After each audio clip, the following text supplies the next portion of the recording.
recherche est essentielle pour améliorer notre quotidien et répondre aux grands défis de la société. Elle permet de mieux comprendre le monde, elle guide les pratiques, les politiques publiques, les innovations. Chaque jour, sans le savoir, nous bénéficions des résultats de la recherche. Des médicaments que nous prenons aux technologies que nous utilisons, la recherche est partout. À travers cette vidéo, nous vous proposons de découvrir les différentes étapes d'une recherche en santé. Un projet de recherche s'organise avec plusieurs parties prenantes, équipes scientifiques, organismes des recherches, financeurs, comités éthiques et réglementaires, patients et associations, services de valorisation et transfert, partenaires industriels et sociétés civiles.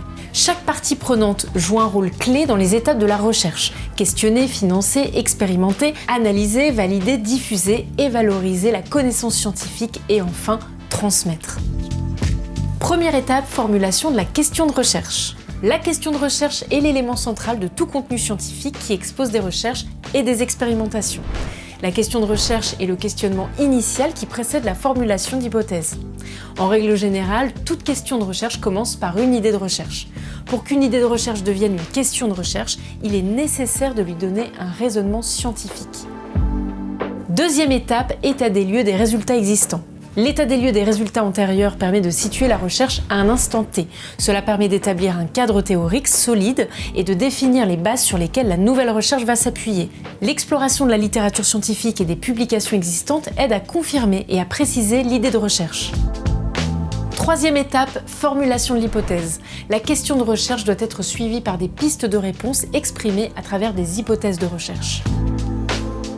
Quatrième étape, le protocole de recherche. Le protocole de recherche est un document scientifique et technique qui décrit de manière détaillée la façon dont une étude de recherche va être menée. En fonction du type de recherche menée, le protocole peut être amené à évoluer. Il s'agit d'un plan structuré que les chercheurs suivent pour garantir que les résultats seront fiables et que la recherche est éthique, rigoureuse, reproductible et conforme aux réglementations.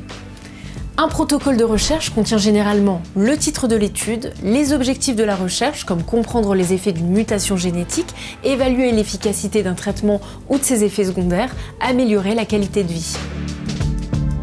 Étape numéro 5, recueil des données. La collecte de données dans un protocole de recherche est la phase où les informations nécessaires à l'étude sont recueillies de manière structurée selon les méthodes définies dans le protocole. Le recueil a pour objectif d'obtenir des données pertinentes, fiables, précises et reproductibles pour analyser les résultats de l'étude et en tirer des conclusions valides. La définition la plus couramment utilisée est celle de l'OCDE. Elle définit les données de la recherche comme des enregistrements factuels qui sont utilisés comme source principale pour la recherche scientifique et sont généralement reconnus par la communauté scientifique comme nécessaires pour valider les résultats de la recherche. Les données de la recherche peuvent prendre différentes formes comme les données expérimentales, administratives, médicales, biologiques, sociologiques, de vie réelle. Décrites précisément dans le protocole de recherche, les données peuvent être récoltées via des instruments d'analyse, des logiciels de saisie sécurisés, des appareils médicaux, des questionnaires papier, des entretiens individuels, etc. Les données expérimentales sont des résultats mesurables et observables obtenus à partir d'expériences contrôlées réalisées selon un protocole scientifique. Elles peuvent être quantitatives ou qualitatives et doivent être traçables, reproductibles et interprétables. Quand la collecte des données implique des personnes, elle doit respecter les conditions imposées par les textes et notamment la confidentialité des participants ou pseudo-anonymisation des données et être faite avec le consentement éclairé du participant ou avec une information lui permettant d'exercer des droits.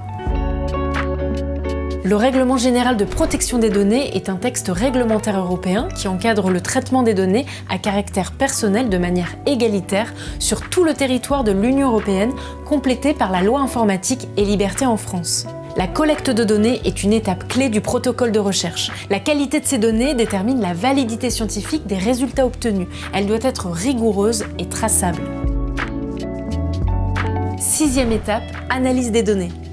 L'analyse des données dans un protocole de recherche est l'étape où les données collectées sont traitées et analysées de manière à répondre aux besoins de l'étude. Elle transforme les données en résultats exploitables permettant de confirmer ou de rejeter les hypothèses de départ. Cette analyse doit être précisément définie dès la rédaction du protocole, avant même la recherche, afin d'éviter tout biais et d'assurer la validité et la fiabilité des conclusions.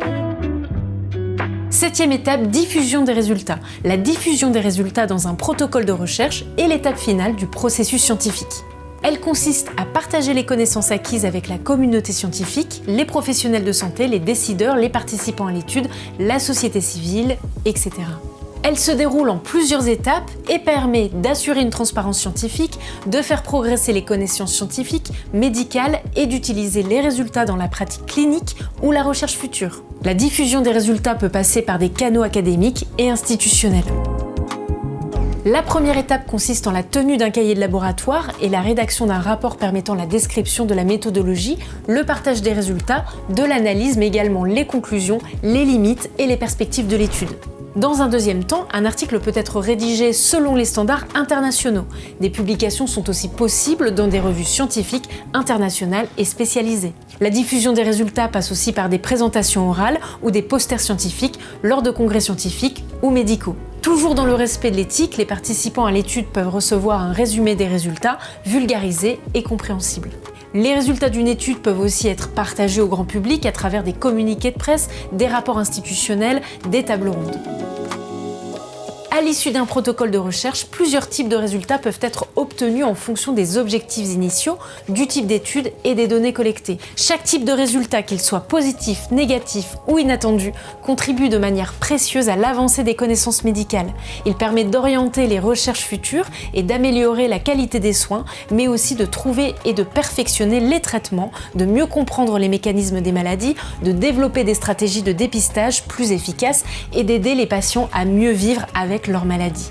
Et donc les résultats obtenus peuvent être positifs ou attendus. Les résultats obtenus ont l'effet attendu, ils confirment l'hypothèse de départ et peuvent mener à une étape de développement ultérieur. Négatifs, les résultats obtenus n'ont pas l'effet escompté, l'hypothèse de départ est donc rejetée ou non démontrée. Ce type de résultat est aussi important scientifiquement, car il évite de poursuivre une piste inefficace ou risquée. Il peut amener à une information clé et à de nouvelles hypothèses. Neutre.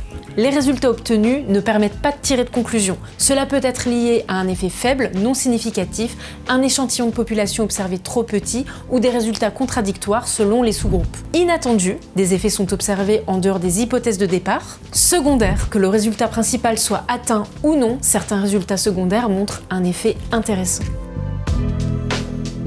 Huitième étape, exploitation des résultats de la recherche. L'exploitation des résultats de la recherche désigne l'ensemble des démarches permettant de valoriser, interpréter et utiliser les découvertes scientifiques issues de travaux de recherche. Cela peut se faire dans plusieurs contextes et avec différents objectifs dont voici une vue d'ensemble. La valorisation et la diffusion incluent la publication scientifique dans des revues spécialisées, la protection intellectuelle, la communication vers le grand public ou les décideurs politiques, la collaboration industrielle pour transformer les découvertes en produits ou services. Les résultats peuvent aussi être réutilisés pour de nouvelles recherches, servir de base à d'autres projets et être intégrés dans des bases de données et contribuer à des modèles théoriques ou simulations. Enfin, comme on vient de le voir, un projet de recherche suit une démarche rigoureuse mais adaptable. Comprendre ces différentes étapes aide à mieux lire, critiquer ou participer à la recherche. La recherche produit des connaissances utiles, parfois inattendues, mais toujours éclairantes.